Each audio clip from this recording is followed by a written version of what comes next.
जी, अब हमने जो चैप्टर डिस्कस करना है that is chapter number 3 hormonal control of menstrual cycle and hormonal disorder. इसमें सबसे पहले वो फिजियोलॉजी ऑफ मेंस्ट्रुअल साइकिल की बात करता है कि जो एक्सटर्नल मैनिफेस्टेशन होती है नॉर्मल मेंस्ट्रुअल साइकिल की, वो होती है रेगुलर वेजाइनल ब्लीडिंग। कि रेगुलर वेजाइनल ब्लीडिंग हो रही है तो मतलब मेंस्ट्रुअल साइकिल नॉर्मल चल रहा है। ये ब्लीडिंग क्यों होती है? ये ब्लीडिंग होती है जो एंडोमेट्रियल लाइनिंग है उसकी शेडिंग हो जाती है। फर्टिलाइजेशन जब नहीं होती तो वो एंडोमेट्रियल लाइनिंग स्टेबल नहीं रह पाती क्योंकि प्रोजेस्टेरोन का लेवल गिर जाता है। ये हम आगे डिटेल में देखेंगे, तो फिर उसकी शेडिंग हो जाती है। अब ये पूरा जो साइकिल है ये डिपेंड कर रहा होता है जो चेंजेस आ रहे होते हैं ओवरीज में, और जो ओवेरियन हार्मोन का लेवल फ्लक्चुएट कर रहा होता है। अब ओवेरियन हार्मोन का लेवल फ्लक्चुएट कर रहा है जिनमें एस्ट्रोजन प्रोजेस्टेरोन है, और ओवरीज में जो चेंजेस आ रहे हैं इनको कौन कंट्रोल करता है? इनको कंट्रोल कर रहा है पिट्यूटरी हाइपोथैलेमस, यानी हाइपोथैलेमो पिट्यूटरी ओवेरियन एक्सिस जो है ये पूरा एक्सिस कंट्रोल कर रहा होता है मेंस्ट्रुअल साइकिल को। अब बारी बारी हमने इन तीनों को देखना है। पहले हाइपोथैलेमस की बात करेंगे, फिर पिट्यूटरी ग्लैंड की बात करेंगे, फिर ओवरी की बात करेंगे, और फिर ये देखेंगे कि जो ओवेरियन हार्मोन है उनका एंडोमेट्रियम पर कैसे इफेक्ट आता है, एंडोमेट्रियम में क्या चेंजेस आते हैं। तो इन चारों पॉइंट्स को देखेंगे। सबसे पहले हाइपोथैलेमस की बात करते हैं। तो हाइपोथैलेमस जो होता है वो फोर ब्रेन में पड़ा होता है और वो सिक्रिएट कर रहा होता है human hormone gonadotropin releasing hormone. मतलब कौन सा हार्मोन वो बना रहा होता है? पेप्टाइड हार्मोन बना रहा होता है, गोनाडोट्रोपिक रिलीजिंग हार्मोन, जीएनआरएच जिसे कहते हैं। इसने ना करना होता है पिट्यूटरी हार्मोन की सिक्रेशन को कंट्रोल। अब ये ना पल्सेटाइल फैशन में रिलीज होता है, ये नहीं कि कंटिन्यूसली रिलीज होता रहेगा। पल्सेटाइल फैशन में कि रिलीज हो रहा है फिर नहीं हो रहा फिर हो रहा है ऐसे। और ये जाकर ना पिट्यूटरी से एलएच और एफएसएच बनवाता है। एलएच और एफएसएच को ल्यूटिनाइजिंग हार्मोन और फोलिकल स्टिमुलेटिंग हार्मोन कहते हैं, ठीक है, ये बनाता है। अब एलएच और एफएसएच ने जाके एक्ट करना होता है किस पर? ओवरीज पर। अब हम देखेंगे कि पिट्यूटरी कैसे एलएच एफएसएच बनाता है। तो जैसे जीएनआरएच आता है ना, वो आके बेसोफिल सेल को स्टिमुलेट करता है पिट्यूटरी ग्लैंड के, और वो रिलीज शुरू करवा देता है और सिंथेसिस शुरू करवा देता है एफएसएच और एलएच की। लेकिन एफएसएच और एलएच को सिर्फ जीएनआरएच कंट्रोल नहीं कर रहा होता, एफएसएच और एलएच को मॉड्यूलेट कर रहे होते हैं ओवेरियन हार्मोन के, जो ओवरी के हार्मोन है ना एस्ट्रोजन प्रोजेस्टेरोन, वो भी मॉड्यूलेट कर रहे होते हैं। वो किस तरह से मॉड्यूलेट करते हैं कि अगर तो वो स्टिमुलेट करवाना चाह रहे होते हैं एफएसएच एलएच की सिक्रीशन, तो वो पिट्यूटरी ग्लैंड के सेल्स को ज्यादा जो है ना वो सेंसिटिव कर देंगे जीएनआरएच के लिए, कि वो गोनाडोट्रोपिन रिलीजिंग हार्मोन के लिए ज़्यादा सेंसिटिव हो जाएगा, उसके रिसेप्टर बढ़ा देंगे या इस तरह का कुछ करेंगे। और अगर वो इनहिबिट करवाना चाह रहे हैं कि एफएसएच एलएच अभी ना बने, तो वो इसकी सेंसिटिविटी डिक्रीज करा देंगे। इस तरह से मॉड्यूलेट कर रहे होते हैं। अब अगर हम देखें एस्ट्रोजन की पहले बात करें, तो जो एस्ट्रोजन है जब तक उसका लेवल लो होता है तो तब वो एलएच को इनिबिट करवा देता है कि एलएच रिलीज ना हो। अब एस्ट्रोजन लो कब होता है? एस्ट्रोजन लो होता है तब अभी फोलिकल ग्रो करना शुरू करता है, अभी ओवरी में फोलिकल बन रहे हैं, आहिस्ता आहिस्ता फोलिकल बनेंगे, फिर एस्ट्रोजन ज्यादा होगा। तो अभी एस्ट्रोजन लो है, यानी अभी तो फोलिकुलर डेवलपमेंट पूरी ही नहीं हुई, तो अभी एलएच का कोई काम नहीं। एलएच ने तब आना है जब ओवोल्यूशन होनी है। इसीलिए इस तरह से आप याद रखिए कि जब एस्ट्रोजन लो होगा तो क्योंकि अभी ओवोल्यूशन का कोई रोल नहीं है, अभी फोलिकल ने ग्रो करना है, तो वो एलएच को इनिबिट करवा देगा। और जैसे ही एस्ट्रोजन का लेवल ज़्यादा होगा, मतलब कि फोलिकल बन जाएंगे और एक डोमिनेंट फोलिकल बन जाएगा, एस्ट्रोजन का लेवल ज़्यादा हो जाएगा, तब वो एलएच को क्या करवाएगा? रिलीज करवाएगा, ताकि ओवोल्यूशन हो सके। इस तरह से एस्ट्रोजन जो है वो मॉड्यूलेट करता है एलएच को। अब मैंने आपको ये बता दिया कि ये करता कैसे है, कभी जीएनएच की सेंसिटिविटी को इंक्रीज करा देगा, उसके रिसेप्टर कंसंट्रेशन को इंक्रीज करा देगा, इस तरह से वो मॉड्यूलेट करता है। अब हम ना इस जो एस्ट्रोजन का मैकेनिज्म है इसको क्लिनिकल कैसे यूज करते हैं? हम ना कंबाइंड ओरल कॉन्ट्रासेप्टिव जो पिल बनाते हैं ना, उसमें एस्ट्रोजन की कांस्टेंट कंसंट्रेशन रखते हैं, और वो कितनी रखते हैं? लो कंसंट्रेशन, यानी वो कंसंट्रेशन रखते हैं जिसपे वो एलएच को या एफएसएच को इनहिबिट रखेगा। अब जब वो इनहिबिट रहेंगे तो फिर वो साइकिल नहीं चलेगा, ठीक है, और ओवुलेशन नहीं होगी। जब ओवुलेशन नहीं होगी तो फिर फर्दर प्रेगनेंसी नहीं होगी। इसलिए जो कॉन्ट्रासेप्टिव पिल्स हैं इनमें एस्ट्रोजन की वो कंसंट्रेशन रखते हैं जो कि इनहिबिट करती है इन एफएसएच और एलएच की रिलीज को, इनहिबिटेड रखे। अब आगे प्रोजेस्टेरोन की बात कर रहा है कि प्रोजेस्टेरोन जो है जब उसका लेवल लो होता है ना, तो उसका पॉजिटिव फीडबैक इफेक्ट आता है एलएच और एफएसएच पे, वो ज्यादा रिलीज करवाता है।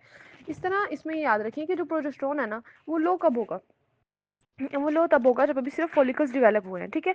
और प्रोजेस्टेरोन ज्यादा कब होगा? प्रोजेस्टेरोन ज्यादा तब होगा जब कॉर्पस ल्यूटियम डेवलप हो जाएगा, फिर वो प्रोजेस्टेरोन बनाना शुरू कर देगा। तो जब कॉर्पस ल्यूटियम बनेगा वो तभी बनेगा ना ओवुलेशन के बाद। तो इसीलिए जब लो प्रोजेस्टेरोन है तब वो एलएच को रिलीज करवाएगा ताकि ओवुलेशन हो। ओवुलेशन के बाद कॉर्पस ल्यूटियम बन जाएगा तो प्रोजेस्टेरोन ज्यादा हो जाएगा, जब ज्यादा हो जाएगा फिर एलएच को वो इनिबिट कर देगा। तो ये ऑपोजिट काम करता है एस्ट्रोजन के। अच्छा, उसके बाद फर्दर उसने बात की। अब हमारी पिट्यूटरी ग्लैंड की बात यहाँ पे खत्म हो गई। हमने देख लिया किस तरह से एलएच एफएसएच आते हैं और किस तरह से वो जो है मॉड्यूलेट उनको किया जाता है, एस्ट्रोजन प्रोजेस्टेरोन उनको मॉड्यूलेट करते हैं। अब आगे ओवरी की बात करें तो जो ओवरी है उसमें स्टार्टिंग मेनार्की तक क्या होता है, बर्थ से लेकर मेनार्की तक ये होता है कि जो मियोटिक डिवीजन है वो फर्स्ट प्रोफेज पे रुकी हुई होती है, ठीक है, फर्स्ट प्रोफेज पे स्टॉप होती है। उसके बाद जब मेनार्की होती है तो फिर ये सारे जो हार्मोन्स है ये रिलीज होना शुरू होते हैं पिट्यूटरी से, और उसकी वजह से ये जो मियोसिस है ये चलती है, शुरू होती है, और फिर ये साइक्लिक फैशन में चलती रहती है। ओवुलेशन होती है, फिर फर्दर अगर फर्टिलाइजेशन ना हो तो मेंस्ट्रुएशन हो जाती है, इस तरह से साइक्लिक फैशन में चलती रहती है। अब ओवरी में ना एक पूरे साइकिल में 3 फेजेस आते हैं, फॉलिकुलर फेज, ओवुलेटरी फेज और ल्यूटियल फेज, 3 फेजेस आते हैं ओवरी में। तीनों को देखते हैं। फॉलिकुलर फेज में क्या होता है कि फॉलिकुलर फेज जो है उसमें फॉलिकल्स डेवलप करने हैं, तो एफएसएच का लेवल सबसे पहले रेज होगा फॉलिकुलर फेज में। एफएसएच ज्यादा होगा तो वो आकर एंट्रल फॉलिकल को स्टिमुलेट करेगा, उनसे कहेगा तुम लोग ग्रो करो। एंट्रल फॉलिकल जब वो ग्रो करना शुरू कर देंगे, फॉलिकल में होते हैं 2 तरह के cell, theca cell, granulosa cell, ये चीज आपने अच्छे से याद रखनी है। अब हम ये देखने लगे हैं कि हम जो कह रहे थे ना कि ओवरी से एस्ट्रोजन आता है, प्रोजेस्टेरोन आता है, वो कहाँ से बनते हैं। ये जो थीका सेल है ये रिस्पॉन्ड करते हैं एलएच को, और ये जो ग्रेनुलोसा सेल है ये यूजुअली रिस्पॉन्ड कर रहे होते हैं एफएसएच को। एलएच थीका सेल को स्टिमुलेट करेगा और उनसे बनवाएगा एंड्रोजन। ये एंड्रोजन वो कोलेस्ट्रॉल से बनाएंगे, फिर ये एंड्रोजन चले जाएंगे ग्रेनुलोसा सेल के पास। ग्रेनुलोसा सेल फिर एफएसएच के जो है ना वो स्टिमुलेशन पर वो इस एंड्रोजन को कन्वर्ट कर देगा एस्ट्रोजन में। ठीक है, तो एस्ट्रोजन बनना शुरू हो जाएगा, तो ग्रेनुलोसा सेल एस्ट्रोजन बनाते हैं।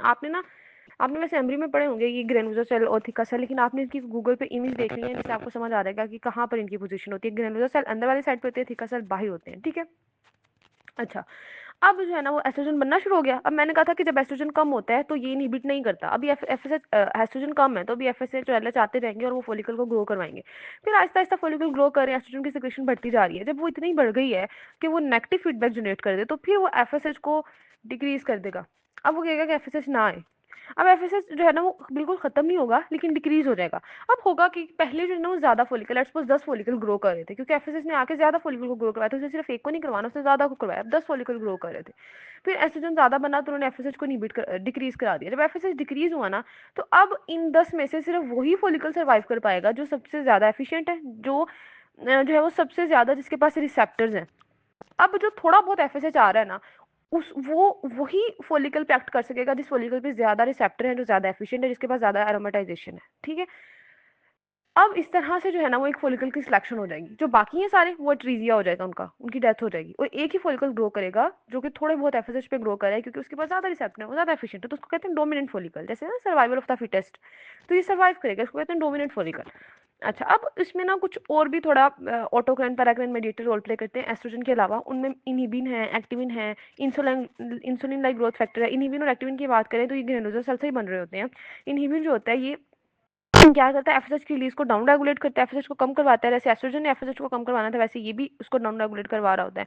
और जो एक्टिविन है ये भी इनहिबिन जैसा ही होता है, लेकिन इसका एक्शन ऑपोजिट है। ये ग्रेनुलोसा सेल से ही बनता है और ये एफएसएच की ना बाइंडिंग को ज्यादा करवाता है फॉलिकल पर, कि एफएसएच जो है वो ज्यादा बाइंड करे फॉलिकल के साथ। ठीक है, तो एक्टिविन इनहिबिन का भी रोल आपने याद रखना है। चलें, उसके बाद उसने किसपेप्टिन की बात की। किसपेप्टिन ना प्रोटीन्स होती हैं, ये क्या करती हैं, ये हाइपोथैलेमो पिट्यूटरी ओवेरियन एक्सिस को रेगुलेट करती हैं। कैसे रेगुलेट करती हैं, ये रेगुलेट ऐसे करती हैं क्योंकि जो मेटाबॉलिक हार्मोन है ना लेप्टिन, इसके इफेक्ट को मेडिएट करती हैं। अब लेप्टिन का रोल होता है एनर्जी प्रोडक्शन में भी और वेट में भी और रिप्रोडक्टिव हेल्थ में भी। Leptin I guess adipose tissue से बन रहा होता है, तो उसके मेडिएट करती हैं एक्शन को, जो कि स्पेप्टिन प्रोटीन है। ठीक है, तो ये थोड़ा सा आपने ले ली ऑटोक्राइन और पैराक्राइन फैक्टर के बारे में इन्फो। अब बात करते हैं जी ओवुलेशन की, यानी फॉलिकुलर फेज हमें समझ आ गया कि एफएसएच इंक्रीज करेगा। एफएसएच इंक्रीज करेगा तो फॉलिकल ग्रो करना शुरू करेंगे, एस्ट्रोजन बनना शुरू कर। जब एस्ट्रोजन इंक्रीज हो जाएगा लेवल तो वो क्या कराएगा, एफएसएच को कम करवा देगा। जब एफएसएच कम हो जाएगा तो सिर्फ एक ही फॉलिकल ग्रो कर पाएगा जो डोमिनेंट फॉलिकल होगा। ठीक है, इतना अभी तक हमने देखा। अब ओवुलेशन क्या होती है, ओवुलेशन ये होती है कि जब फॉलिकुलर फेज खत्म हो रहा है, ये यूजुअली फॉलिकुलर फेज 14 डेज का होता है। अब फॉलिकुलर फेज खत्म हो रहा है यानी डोमिनेंट फॉलिकल पूरा ग्रो कर चुका है और उसका साइज जो वो 20 का हो गया, 20 तक उसका साइज चला जाता है। ठीक है, अब ये होगा एस्ट्रोजन का लेवल भी मैक्सिमम रीच कर चुका है, मैक्सिमम इंक्रीज कर चुका है। और आपको पता था जब एस्ट्रोजन का लेवल इंक्रीज कर जाता था तो वो फिर क्या करता था, वो फिर पॉजिटिव फीडबैक अफेक्ट करता था और एलएच रिलीज करवाता था। तो अभी इस एस्ट्रोजन के लेवल की वजह से एलएच रिलीज होना शुरू हो जाएगा। इस एलएच ने आके काम करना है, इसने ग्रेनुलोसा सेल की करवा देनी है ल्यूटिनाइजेशन। अब ग्रेनुलोसा सेल वही सेल हैं जो कि एंड्रोजन से एस्ट्रोजन बना रहे थे फॉलिकुलर फेज में, अब उनकी ल्यूटिलाइजेशन करा देनी है एलएच ने, और तब उन्होंने क्या करना शुरू करना है, उन्होंने प्रोजेस्टेरोन बनाना शुरू कर देना है। ठीक है, पहले वो एस्ट्रोजन बना रहे थे, अब उन्होंने प्रोजेस्टेरोन बनाना शुरू कर देना है। अब ये जो प्रोजेस्टेरोन है इसने फर्दर फीडबैक में इफेक्ट में ऐड करना है, क्योंकि प्रोजेस्टेरोन जब तक लो होता है ये ज्यादा एलएच रिलीज करवाता है। एक तो एस्ट्रोजन के ज्यादा होने की वजह से एलएच रिलीज हो रहा था, एक प्रोजेस्टेरोन बन रहा है इसके कम होने की वजह से फर्दर एलएच रिलीज होगा और ओवुलेशन के टाइम पे एलएच की पूरी सर्ज आएगी, बहुत ज्यादा एलएच का लेवल हो जाएगा। ठीक हो गया। और दूसरा काम इसने प्रोजेस्टेरोन ने ये करना है कि इसने थोड़ा बहुत एफएसएच भी रिलीज कराना है, क्योंकि ये दोनों को स्टिमुलेट करता है, एफएसएच की रिलीज को भी, एलएच की रिलीज को भी। तो इसने एफएसएच भी रिलीज करवाना है, तो ओवुलेशन के टाइम पे एफएसएच भी राइज करता है थोड़ा सा, और एलएच जो है वो ज्यादा राइज करता है। अब एलएच की जो सर्ज है ये बेस्ट प्रिडिक्टर है इमिनेंट ओवुलेशन का, यानी जो ओवुलेशन प्रिडिक्टर टेस्ट होते हैं उनमें ये देखा जाता है कि एलएच कितना लेवल है। अगर एलएच मैक्सिमम लेवल पे हो तो ये जो है ना वो साइन होता है कि ओवुलेशन होने वाली है। ठीक है। अब ओवुलेशन कैसे होती है कि जो फोलिकुलर वॉल है उसको तोड़ा जाता है, वो कैसे टूटती है, एलएच के इफेक्ट पे एफएसएच का इफेक्ट आता है, कुछ प्रोटीलिटिक एंजाइम होते हैं, प्रोस्टाग्लैंडिन का इफेक्ट आता है, ये सारे इफेक्ट की वजह से वो ब्रेकडाउन हो जाती है वॉल की और ओवुलेशन हो जाती है। इसीलिए क्योंकि प्रोस्टाग्लैंडिन का भी रोल है ओवुलेशन में, इसीलिए वो वाली फीमेल जो कंसीव करना चाह रही होती है उनको कहा जाता है कि आप जो प्रोस्टाग्लैंडिन इनहिबिटर हैं ये ना यूज करें, एनसेड और एस्पिरिन वगैरह यूज ना करें। ठीक है। चले आगे आएगा ल्यूटियल फेज। अब ओवुलेशन हो गई। अब ये होगा कि जो रिमेनिंग सेल्स है ना, जो ग्रेनुलोसा और थिकर सेल बाकी रह गए ओवरी में, वो कॉर्पस ल्यूटियम बना देंगे। उनका जो ग्रेनुलोसा सेल है अब उनमें वैक्यूलेटेड अपीयरेंस होगी और उनमें येलो पिगमेंट जमा हो जाएगा, इसलिए उनको येलो बॉडी का नाम भी देते हैं। और अब जो है ना उन्होंने येलो जो बॉडी है, ये येलो पिगमेंट है, अब उन्होंने प्रोजेस्टेरोन बहुत ज्यादा बनाना है, इसलिए उनको ज्यादा ज्यादा ब्लड सप्लाई चाहिए। तो वेसल्स वहाँ पे इंक्रीज कर जाएंगी, कॉर्पस ल्यूटियम में वास्कुलराइजेशन हो जाएगी, जो वास्कुलर एंडोथेलियल ग्रोथ फैक्टर है वो आ जाएगा, बहुत ज्यादा वेसल्स बनेगी, क्योंकि अब कंटिन्यूस स्टेरॉइडोजेनेसिस होगी, कंटिन्यूस प्रोजेस्टेरोन बनना है। अच्छा। अब जो है ना वो प्रोजेस्टेरोन बनता जा रहा है, क्योंकि पिट्यूटरी से एलएच सेक्रीट हो रहा है। जब तक प्रोजेस्टेरोन कम है ना तब तक एलएच सेक्रीट होता ही रहेगा। एलएच सेक्रीट हो रहा है और प्रोजेस्टेरोन बन रहा है, ज्यादा से ज्यादा प्रोजेस्टेरोन बनाने की कोशिश कर रहे हैं ग्रेनुलोसा सेल, या जिसको हम कहते हैं ल्यूटियल सेल्स। ठीक है। अब प्रोजेस्टेरोन का लेवल जो है वो इस फेज में हाईएस्ट चला जाता है, और जब ये हाईएस्ट चला जाएगा तो ये फर्दर एफएस और एलएच की सिक्रेशन को क्या कर देगा, इनहिबिट कर देगा, सप्रेस कर देगा। तो अब क्योंकि अब साइकिल जो है ना, इस साइकिल में फर्दर कोई फॉलिकल नहीं चाहिए, तो अगर एफएसएच इनहिबिट ना हुआ तो उसने फर्दर फॉलिकल बनवाने शुरू कर देने हैं। तो अब वो ल्यूटिल जो है वो वेट करना चाह रहा है कि इम्प्लांटेशन हो जाए, या इम्प्लांटेशन ना हो, मेंस्ट्रुएशन हो जाए, फिर नया साइकिल शुरू हो, तो इसीलिए वो एफएसएच एलएच को इनहिबिट करा देगा। ठीक है। तो ये जो कॉर्पस ल्यूटियम है ये प्रोजेस्टेरोन बनाता रहेगा और साथ ये वेट करेगा बीटा क्रोनिक गोनाडोट्रोपिन के आने का। अगर वो ह्यूमन क्रोनिक गोनाडोट्रोपिन आ जाएगा तो फिर ये ल्यूटियल जो है फेज ये फर्दर प्रोजेस्टेरोन बनाता रहेगा। लेकिन अगर वो नहीं आएगा, ठीक है, वो नहीं आएगा तो फिर ये ल्यूटियोलाइसिस हो जाएगी, इसका मतलब इम्प्लांटेशन नहीं हुई, इसकी फर्दर जरूरत नहीं है, तो ये टूट जाएगा। जब ये टूट जाएगा तो प्रोजेस्टेरोन बनना खत्म हो जाएगा। जब प्रोजेस्टेरोन बनना खत्म हो जाएगा तो इस प्रोजेस्टेरोन ने आगे एंडोमेट्रियम को स्टेबलाइज किया था, जो हमने एंडोमेट्रियम में देखना है। अब वो स्टेबलाइजेशन जो इफेक्ट है प्रोजेस्टेरोन का खत्म हो जाएगा, प्रोजेस्टेरोन विड्रॉल हो जाएगा, उसी वजह से जो एंडोमेट्रियम उसकी शेडिंग हो जाएगी और मेंस्ट्रुएशन होगी। ठीक है। तो ये सारा जो है वो इस तरह से साइकिल, आई नो ये थोड़ा कंफ्यूजिंग है, लेकिन अगर हम इसको इस तरह से एक सीक्वेंस में लेकर चलें तो फिर ये समझ आ जाता है और याद भी रहता है। अब जैसे ही प्रोजेस्टेरोन का लेवल डिक्रीज होता है और एस्ट्रोजन का लेवल भी कम हो गया, सब कुछ कम हो गया, तो वो जो सारे फीडबैक इफेक्ट थे वो कम हो जाते हैं, और अब जो है ना वो ओवरी दोबारा से एफएसएच बनाती है, जैसे उसने पहले किया था कि साइकिल के बिल्कुल स्टार्टिंग में एफएसएच बना था। तो अब एफएसएच आएगा और वो दोबारा से नई साइकिल में फोलिकल्स को ग्रो करवाएगा, फोलिकल्स ग्रो करेंगे और फिर एस्ट्रोजन जो है वो भी कम होगा, फिर एस्ट्रोजन आहिस्ता आहिस्ता ज्यादा होगा, जब ज्यादा होगा तो एफएसएच को इनहिबिट करा देगा। ठीक है। इस तरह से फिर वो सारी चीजें जो है ना वो चलना शुरू हो जाएंगी। आगे हम स्टार्ट करना एंडोमेट्रियम, यानी ये जो सारे हार्मोन्स हैं इनका एंडोमेट्रियम पे क्या इफेक्ट आ रहा है। तो जिस तरह से ओवरी में तीन फेज चल रहे होते हैं ना, फॉलिकुलर, ओवुलेशन और ल्यूटियल, एंडोमेट्रियम में भी तीन चल रहे होते हैं, प्रोलिफरेटिव, सिक्रीटरी और मेंस्ट्रुएशन। जब ओवरी में फॉलिकुलर फेज चल रहा होता है तब ओवरी में बेसिकली ज्यादा हार्मोन कौन सा बन रहा होता है, एस्ट्रोजन बन रहा होता है, क्योंकि फॉलिकुलर फेज में एस्ट्रोजन बना रही होती है ओवरी। ये एस्ट्रोजन आके एंडोमेट्रियम में चला रहा होता है प्रोलिफरेटिव फेज, ये एंडोमेट्रियम की प्रोलिफरेशन करा रहा होता है। फिर होती है, फिर जैसे ही ओवुलेशन का टाइम आता है ओवरी में, तो एस्ट्रोजन का लेवल, आपको पता है एस्ट्रोजन का लेवल इतना मैक्सिमम हो चुका होता है कि वो एलएच रिलीज करवाता है। अब जैसे ही एलएच सर जाती है ना, एलएच रिलीज होता है, तो एंडोमेट्रियम में क्या होता है कि प्रोलिफरेशन रुक जाती है, प्रोलिफरेशन रुक जाती है और सिक्रीटरी फेज स्टार्ट हो जाता है। सिक्रीटरी फेज में वो ज्यादा सिक्रीशन को अपने ज्यादा करते हैं और अपने ग्लैंड्स को ज्यादा करते हैं और अपनी वेसल्स को ज्यादा करते हैं, इस तरह का काम करते हैं। प्रोलिफरेट वो या फर्दर थिकनेस अपनी इंक्रीज नहीं करते, वॉल की थिकनेस फर्दर इंक्रीज नहीं होती। उसके बाद ओवुलेशन होती है, ओवुलेशन के बाद ल्यूटियल फेज बन जाता है और प्रोजेस्टेरोन बनना शुरू हो जाता है ओवरी में। और एंडोमेट्रियम में तब भी सिक्रीटरी फेज ही चल रहा होता है। तो जैसे ही प्रोजेस्टेरोन बनना शुरू होता है ओवरीज में, तो एंडोमेट्रियम में वो फर्दर क्या कराता है, सिक्रीशन की तैयारी करवाता है और ग्लैंड्स को तैयार कराता है। वो सारा फेज प्रोजेस्टेरोन के अंडर कंट्रोल होता है। प्रोजेस्टेरोन जो वो प्रोलिफरेशन को इनहिबिट करता है, प्रोलिफरेशन नहीं होने देता, प्रोलिफरेशन जो वो एस्ट्रोजन करवा रहा था। ठीक है।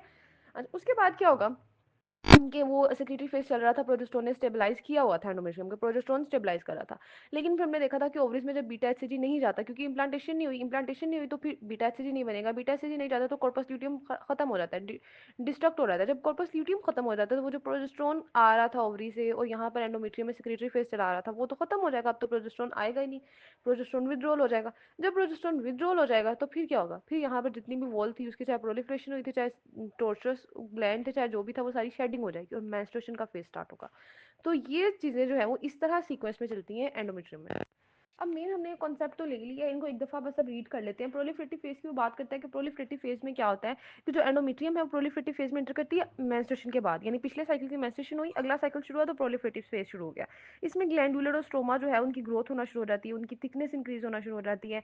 ये करवा कौन रहा होता है, ये करवा रहा होता है एस्ट्रोजन। और एंडोमेट्रियम जो कि सिंगल लेयर कोलमनर सेल्स थी, उससे वो कन्वर्ट हो जाती है सूडो स्ट्रेटिफाइड एपिथेलियम में, ठीक है, लेयर ज्यादा हो जाती है।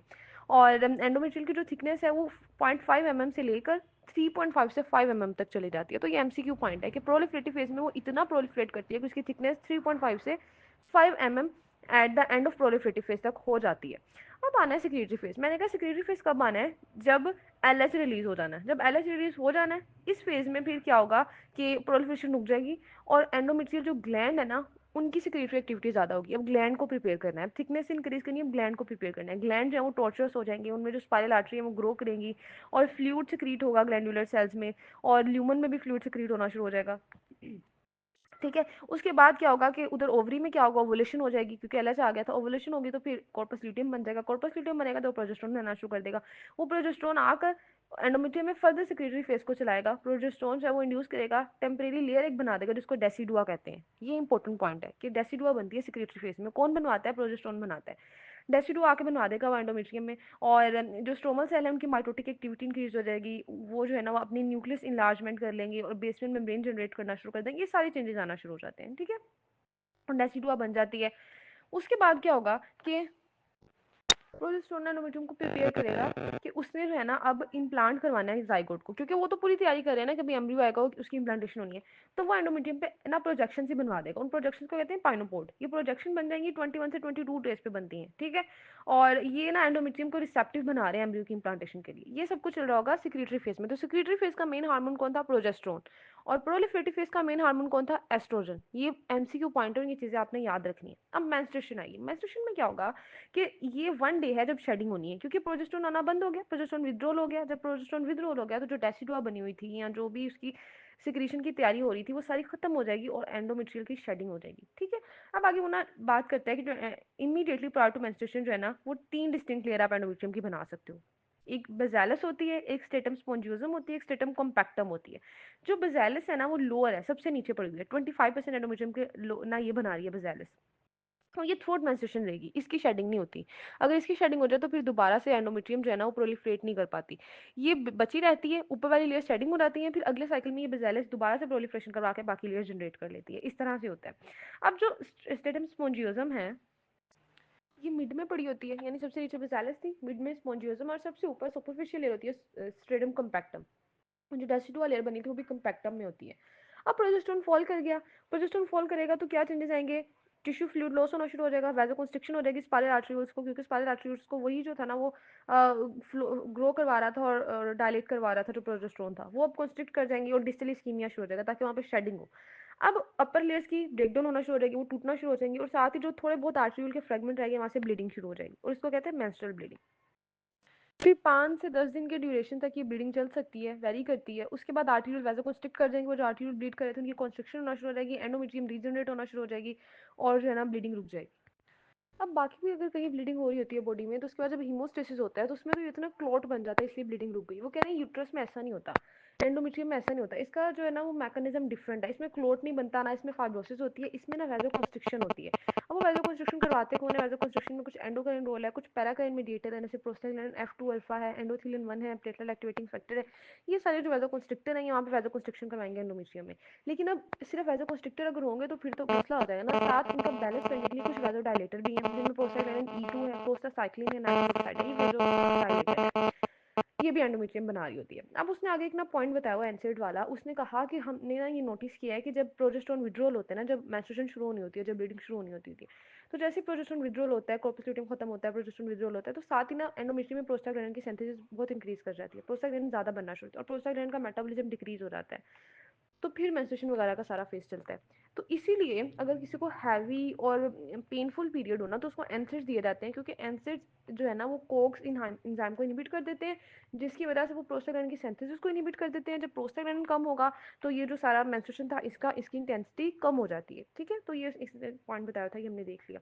और पहले एनसेड से रिलेटेड एक पॉइंट हमने और देखा था कि जो एनसेड्स होते हैं ना, ये ओवुलेशन को भी इनहिबिट कर सकते हैं, क्योंकि जो प्रोस्टाग्लैंडिन है ना उसने ओवुलेशन करवानी होती है, इसीलिए जो कंसीव करना चाह रही होती है उनमें एनसेड्स नहीं देते, क्योंकि ओवुलेशन रुक सकती है। तो अब हमने देखा कि एनसेड जो है ना ये मेंस्ट्रुएशन को भी कम कर सकते हैं, क्योंकि ये प्रोस्टाग्लैंडिन को इनहिबिट कर देते हैं। तो यहाँ तक हमारा जो है ये हार्मोनल कंट्रोल सारा खत्म हो गया। अब आगे हमने देखना है कि प्यूबर्टी और सेकेंडरी सेक्सुअल डेवलपमेंट में क्या चेंजेस हैं जो आते हैं, इनको देखेंगे। फिर आगे जो है ना वो लास्ट टॉपिक होगा सेक्सुअल डेवलपमेंट के डिसऑर्डर्स।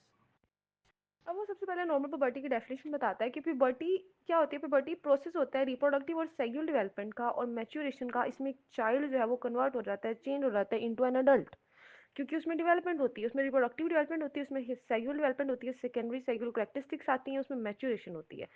अब होता क्या है कि जब एक बच्चा होता है ना, यानी उसमें प्यूबर्टी नहीं आई, वो बच्चा है, तब जो हाइपोथैलेमो पिट्यूटरी ओवेरियन एक्सिस है ना वो सप्रेस होता है। तब वो अपने ये नहीं बना रहा होता है कि वो जीएनएच बना रहा है, एफएसएचएलएच, तब ये नहीं बन रहे होते, बहुत लो बन रहे होते हैं। ग्रोथ जो गोनाडोट्रोपिक रिलीजिंग हार्मोन भी बहुत कम होता है, एफएसएचएलएच भी कम होता है। फिर 8 टू 9 इयर्स की एज में क्या होता है कि जो ग्रोथ गोनाडोट्रोपिक रिलीजिंग हार्मोन है ना, ये सिक्रीट होना शुरू होता है। मैंने बताया था इसका सिक्रीशन ना पल्सेटाइल फैशन में होती है।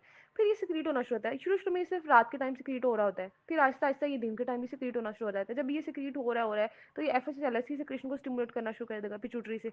अब वो जब बनेंगे तो वो क्या करना शुरू कर देंगे, वो ओवरी में फोलिकुलर ग्रोथ करवाना शुरू कर देंगे, ओवरी में स्टेरॉइड बनाना शुरू कर देंगे, एस्ट्रोजन बनना शुरू हो जाएगा।